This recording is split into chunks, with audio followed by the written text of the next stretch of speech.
Welcome to the Super Facts Show on the Super Facts Network, featuring St. Laz, who also hosts the popular web series Gem Pop and music journalist Mark Walter Ward. They have discussions about hip hop, culture, society, philosophy, and everything else. Now available on YouTube and wherever else you get your podcasts.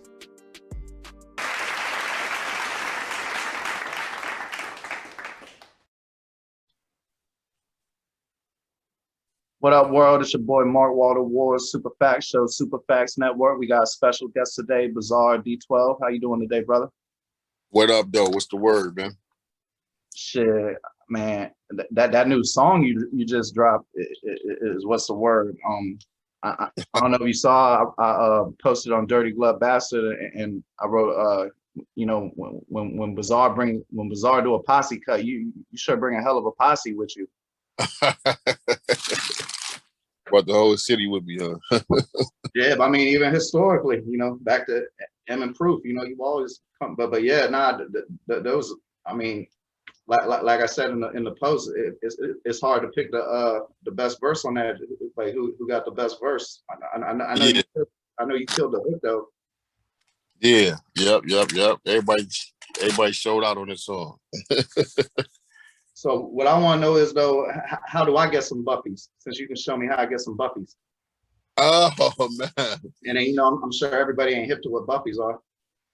Oh yeah. The Cartier glasses, man. The white ones, the Buffies. It's a Detroit culture thing. You know what I'm saying? It's been around for decades. It was around before I was even around. But they used to wear the woods, the Cartier woods. But in the last 10 to 15 years, they made the buffalo tusk. It made out of buffalo tusk. Yeah, the boys cost $3,500. I ain't gonna lie. You know what I'm saying? So, it's really giving homage back to the city of Detroit, thing. Shit, I heard that. I was always, when I got from into being a blogger or a journalist or whatever you want to call it, and I started seeing like the behind the scenes shit. I was always curious when the first D12 album came out, what was the label publicist telling you regarding your image? Was they like, turn it up, turn it down, you're good? Oh man, they never got us about that. So they loved it. Shit, if anything, they loved it. They never really tried to change us.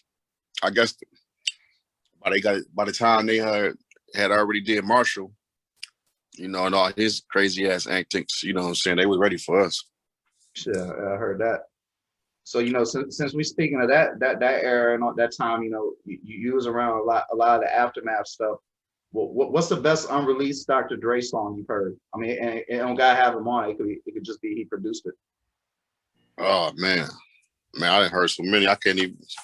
My mind draw a blank, man.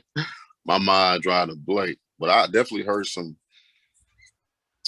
I think I probably heard some like unreleased Jay-Z shit that was fire. You know what I'm saying? But that dude, he didn't literally work with everybody. Right. And came out, so. I mean, you work with a lot of people too. I like both the ways you. I mean, you rap mad different ways, but sometimes I guess you'd say like you're more serious, and then sometimes yeah, more, right. I don't want to say a character because I know you're being authentic. You feel me? Yeah, for sure. But I really like the Handicap Circus, the song with Devin and Big Boy, and was that before Pro Tools? Like, was all y'all in the studio together in that? Nope. That was that was Pro Tools. We sent the verses together. All right, so now I want to circle back. That Devin verse was particularly impressive. You think he had a better verse on your album or on the Chronic 2001? Oh man, Chronic 2001 is classic. He had a good verse on my album, but I guess I never looked at it like that. You're probably the first person ever to ask me that question. Yeah. So I probably have to go back and compare it. I'm like, damn, okay, he was right. Word. Nah, I mean, I be, bro, like I know when you was going on like media runs and shit, don't you be getting tired of like when you had to do like 20 interviews, it's like the same 8 questions over and over? Oh yeah, for sure. Yeah, Definitely get the authenticity. yeah, I be trying to switch it up a little bit. And Right. like, I'm 43, and people my age definitely remember Proof. But if you were gonna tell somebody, like, explain why he was so loved to a younger fan that wasn't around for it, how would you? Because, like, you know, I've covered a lot and done a lot of interviews, and Right. I dare say Proof is like the most loved person I've ever heard spoke on in hip hop. Yeah. That's because he was like he was the mayor, man. He catered to people problems, small or big, what I'm saying? Like from the biggest rapper to the smallest rapper. So, you know, he always got a story for everybody. Everybody that was around him, he did amazing for them at some point in their life to where they'll never forget it. And I think that was like his goal. I think that's what turned him on. I think that's what made him sleep at night was to take care of other people. You know what I'm saying? Like that dude, oh man, he was amazing, man. He was really the hip hop mayor of Detroit. Speaking of Detroit, and when you was growing up, like, or maybe not even growing up, when Esham was first started popping, how was like cats and like rap fans, like cats in high school? I remember I got my hand. I'm from the DC area. I got my hands on some Esham music, Mm-hmm. and people around me was not trying to hear it. But then, like, when I went to college, mad people liked it. And then I was in Job Corps in jail, and they rocked with it. But I couldn't really get, like, in the mid '90s on the East Coast, wasn't nobody trying to hear no Esham. And I was wondering, like, was it Oh, popular? he was a legend around our way. You know what I'm saying? He was still in high school, like fucking putting tapes out and shit. He was legend. It was a rumor. I don't know how true this was, but that he was gonna sign to Dr. Dre back in the day. But yeah, Eshawn was a legend, man. He created that whole lane, that whole horrorcore, you know, juggalo hip hop, you know what I'm saying, underground shit. Like you know, he he definitely was a founder. Did you were you were listening to it a lot? No, not really. I knew of him, but I was more into like Redman, EPMD, like East Coast shit. So when you started, like, I guess horrorcore would be a good word. Some of your music could be described as that. Was that a choice? Like if you ain't listening to Esham, that's just based off your personality and lifestyle. Like, you weren't influenced. Yeah, that was just based off my lifestyle. I mean, if anybody that I was influenced by as far as like gangster shit, would probably be like Gangster Nip. That's why I was about to ask you. Did you listen to Gangsta Nip? Yep. That was one of my big influences. Was rap a lot big in Detroit when you was growing up? Was you listening to like Fifth Ward Boys and Yeah, rap a lot big. Yeah, hell yeah, that shit big in Detroit. All right? of me in Chicago too. Yeah, definitely. You remember the old sources used to have like a little map, and it would show where records were selling at, Yeah, like a yeah, Scarface, and like it would always be like the rapper, because rap a lot real popular in the DC area back then, and I'd always right. check it, and like the only places where if red was good, it'd only be like red in like the Midwest, Texas, and like that little middle of DC. Yeah, yep. Yeah, So they wasn't feeling those, huh? D- Detroit in the '90s, the fans had like a national hip hop palette. It wasn't all just like, because, like, like growing up in DC, like a lot of them Philly dudes before Beanie Siegel and them, they really only listened to New York stuff, or like some cats would only listen to West Coast. It was like you had to make a choice back in the day. Like people thought I was weird for listening to mad different shit. Right. Yeah, that's how it was, man. So right now, if you have a concert, and you're headlining, what does an average Bazaar fan look like? Weirdo, man. Weirdo, man. A party guy that like to have fun and and just smoke and get high and just like to have a good time, man. That's who my fans are, man. You know, some people with high anxiety, some people with you know, mental problems or stress, and they use my music as a stress reliever. So we got a real high um percentage of mental patients as in our fan base. I A lot can of people don't know that either. I could dig it, bro. I mean, I'm sure you ain't catch too many of these joints, but I made no secret that I've had I was in solitary and all that shit. You know, I've had struggles with mental health issues.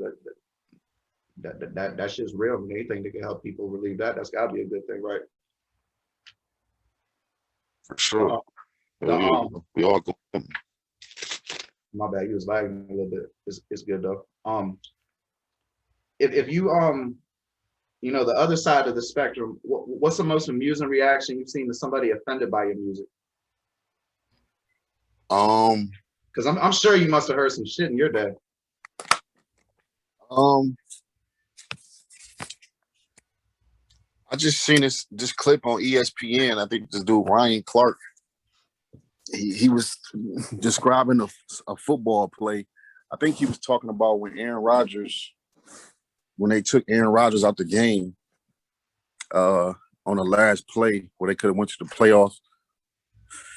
And he was like, that's like taking Eminem out and putting Bizarre in a rap battle. So I thought that was funny. This man, he probably don't know. I bet you probably won mad battles, ain't you? Oh yeah. Hell yeah. But I ain't better than Eminem. Anybody you got on back in the day, you had to battle, like wherever you was at. Oh Like, yeah, that's yeah. like how you made know you rap. Yeah, for sure. Yeah. That's how they tested your skills out. Yeah.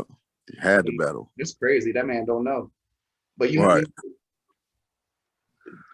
talk about like people getting offended and shit, and like obviously you have to be a big proponent of free speech. What do you think about shit like the banning the Dr. Seuss book and things like that? Oh man, that's the first time I heard of that. They like a couple of them was supposedly like racist. It wasn't none of the ones I had heard of. Like I got kids. It wasn't like Green Eggs and Ham or nothing. I can't remember the name of it. I think it was like an offensive portrayal of an Asian or something. Oh wow. But like I'm not trying to like justify anybody's belief or anything, but I know when you start banning speech, pretty soon they're gonna come for, like when you use it over here, eventually it's gonna come over there. And next thing you know, they pulling Eminem records off the shelf. I mean, you seen people protesting your man's records, Yeah, they banned a lot of rappers from Australia. Like I didn't heard about mad niggas getting turned around from Australia for like speech. Mob Deep, Tyler the Creator just got banned. So like Game got banned. So I know if these rappers is getting banned, I might never try to go over there again. Damn. So like what it's they hear their music and they're like, we don't want, like it's not even like the situation. It's off just what's said in the music. Yeah, what's said in the music. Yeah. Damn, that's crazy. Yeah. Australia, they tripping. Is Australia a big market for you? I've been there once. Yeah. But never again because you don't really know if you can get accepted or not until you get over there. And then you get denied 23-hour flight back. Like that's fuck that. Yeah, no bullshit. I definitely heard that. And I know everybody got asked you the almost it's probably like an obligation, an Eminem question. So I try to come a little bit out of left field with it. What's a funny story about an A-list celebrity meeting Eminem, or memorable? It don't gotta be funny, but you must have been like with Eminem and met like, I don't know, Martin Scorsese or some shit.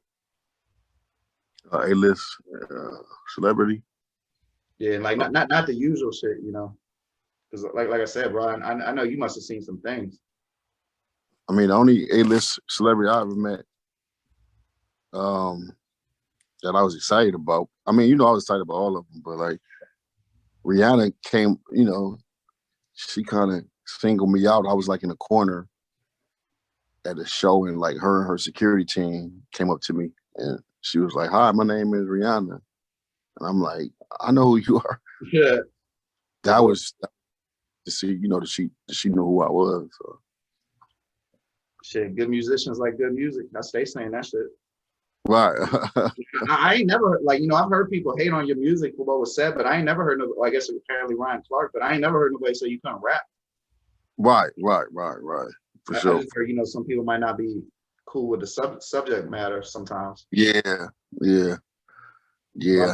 It's obviously like you creative as shit. Like I was curious if you ever wrote like stories or anything? No. Or any of that type of stuff?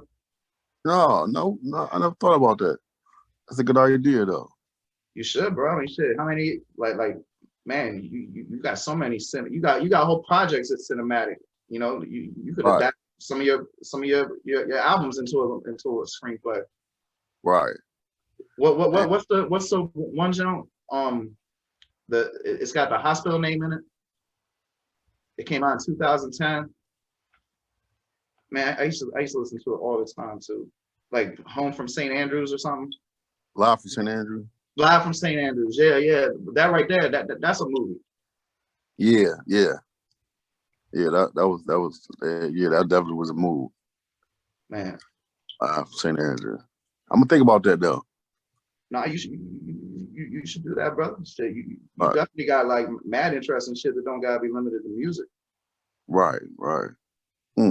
But since we is talking about music, what you got the new single out. Like, do you even care about albums anymore? You just trying to get songs popping on Spotify and streaming services? What's your attitude towards that?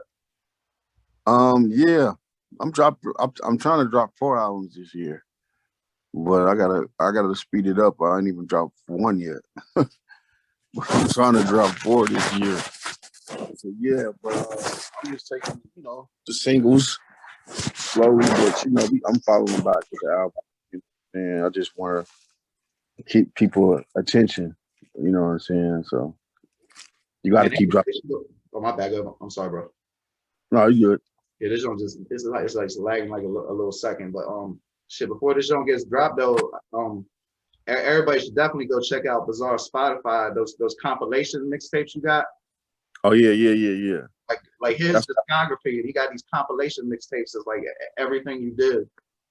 Yeah, and me and my boy Charlie P, we do the mixtape for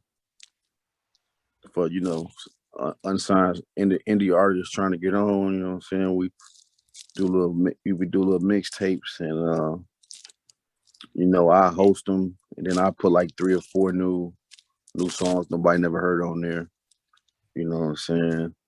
And then I might jump on one song with a couple of artists. You know what I'm saying? Just try to get their buzz up. Oh yeah, who's somebody that's nice? We can go check out. Go check out Eastside Egg. He covered up with the D. Eastside Egg Roll. Oh, Eastside Egg Roll. Who was the dude who raps after you on I Can Show You? The light skinned cat with the long hair. Eastside Egg Roll. Yeah, he's nice as shit. Yeah. Yep. Check you out, man. Yeah, everybody go check out Eastside Egg Roll. And I ain't gonna hold you up. Like I said, there's a little bit of lag, but before we got here, is there anything you'd like to shout out? And your socials, where people can find you at, all that good stuff. Yeah, man. You can find me on all my social media platforms, Bizarre's World. That's with an S. When y'all get a chance, man, make sure y'all go check out my new video. I Can Show You. The album Dumpster Juice. It's coming soon, man. And Dumpster Juice, that's what's up. Man. Shit, no doubt, brother. Thank you for being on the show. I wish you nothing but success, and I've admired your career for years. So that's been an honor. Thank you. All right, man. Blessings. No doubt, man. You take it light. You have a good night. All right. Peace. The Superfacts Network, home of Jump Pop, STE, and the Superfacts Show, now available on YouTube or wherever you get your podcasts from. Come check out St. Laz, G from the Shop, and Mark Waldo Ward.